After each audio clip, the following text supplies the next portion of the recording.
जय हिंद दोस्तों। आज हम लोग बात करने वाले हैं फिल्म बड़े घर की बहू के बारे में। जैसा कि आपको पोस्टर दिखलाई दे रहा है, पोस्टर के माध्यम से इस फिल्म की कथानक को समझने का प्रयास करेंगे।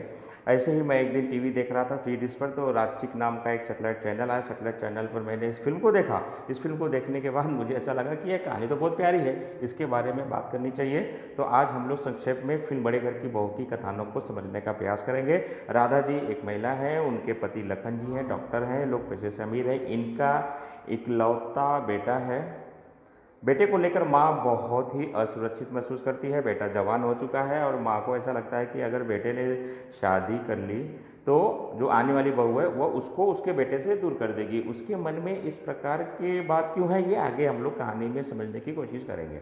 पंडित जी बहुत सारे लड़कियों के रिश्ते लेकर आ रहे हैं, लेकिन हर रिश्ते को माँ ठुकरा देती है। इसके पीछे कारण वो यही बताती है कि हमें लड़की पसंद नहीं है, किसी की नाक टेढ़ी है, किसी का कान टेढ़ा है। इस प्रकार की बहाने बनाकर वह रिश्तों को ठुकराती है।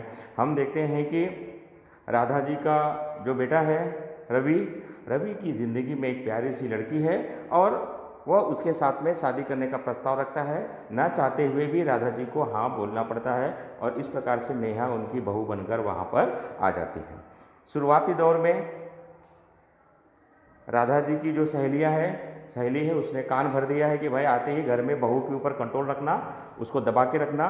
तो इस प्रकार से नेहा जब भी कुछ नया काम करने जाएगी एक बहू के रूप में, तो सास हमेशा मना कर देती है। जैसे राधा जी का परिवार माता रानी का भक्त है, तो नवरात्र पर जब भी कोई कार्यक्रम होता है तो उस कार्यक्रम को नेहा की हर बात को टालकर राधा जी अपनी ही बात रखती हैं। पति उन्हें बार बार टोकते हैं कि बच्चे बड़े हो गए हैं, बहू आ गई है, तो उनको उनके हिसाब से चलने दो, अपना जो करना था अपना हो गया। लेकिन राधा जी बिल्कुल बात नहीं मानती हैं। और हम देखते हैं कि इस कथानक को 1 साल हो गए हैं और 1 साल के बाद नवरात्रि फिर से आई है और इस बार सास और बहू में बातचीत पूरी तरह से बंद हो चुकी है। हम देखते हैं कि नवरात्रि को लेकर अगले साल भी मतभेद होता है और इस मतभेद के चलते बेटा बहू घर छोड़कर चले जाते हैं। इस बात से राधा जी को बहुत दुख पहुंचता है। वो माता रानी की मूर्ति के आगे रोती हैं कि अरे मैंने 9 महीने तक पेट में रखा, 24 साल तक पाला पोसा, एक दिन के लिए अलग नहीं किया, लड़की आकर मेरे बेटे को लेकर चले गई। ऐसा माँ मेरे साथ क्यों हुआ? उन्हें ऐसा कभी विश्वास नहीं था कि उनका बेटा उन्हें छोड़ के जाएगा। अचानक राधा जी को ऐसे लगता है कि मूर्ति में कुछ हलचल हो रही है और स्वयं माता रानी प्रकट होती है और कहती हैं कि देखो, कर्मों का फल सबको भोगना पड़ता है, तुमने भी ऐसा ही किसी के बेटे को लाई थी। और कहानी अतीत में जाती है। तब हमें पता चलता है कि राधा के पति लखन जी और उनके बड़े भाई बचपन में ही माता पिता की मृत्यु हो गई थी, तो पिता ने वचन दिया था, बड़े भाई से लिया था कि तुम छोटे भाई को पढ़ा लिखा के डॉक्टर बनाओगे। लखन के बड़े भाई राम प्रसाद जी ने दिन रात मेहनत किया, तपस्या की, बेटे को पढ़ाने लिखाने लगे। गांव के ही चाचा के बोलने पर एक बहुत ही प्यारी सी स्त्री जानकी उनकी जो है ज़िंदगी में आई और उन दोनों ने फैसला किया कि जब तक लखन डॉक्टर नहीं बनते हम कोई दूसरा बच्चा पैदा नहीं करेंगे। दोनों ने बहुत मेहनत किया, परिश्रम किया, तब जाकर वो बहुत मुकाम पर हासिल किए हुए। और हम देखते हैं कि लखन, एक यंग लखन जो 20-22 साल का है, रवि के पिताजी, वो डॉक्टर बनकर आते हैं तो साथ में राधा को भी लेकर आते हैं। तब उन्हें पता चलता है कि उनके भाई ने बिना उन्हें बताए शादी कर ली। उन्हें दुख होता है। लेकिन कहानी में ट्विस्ट आता है। हम देखते हैं कि लखन की पत्नी राधा जो जवान है इस समय पर, वो बिल्कुल नहीं चाहती कि उसका पति गांव में रहे, क्योंकि उसे लगता है गांव में रहेगा उसका पति डिस्टर्ब हो जाएगा।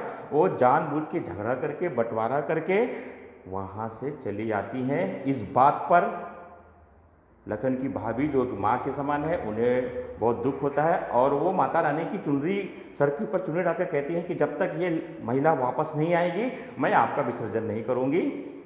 और फ्लैशबैक में कहानी फिर से उसी जगह पर आती है। तब राधा जी को इस बात का पता चल जाता है कि उन्होंने जो गलती की थी इसलिए उन्हें दंड भोगना पड़ा और अपने पति से कहती हैं कि हमें बड़े भाई साहब के पास चलना चाहिए, हमने बहुत गलत काम किया है।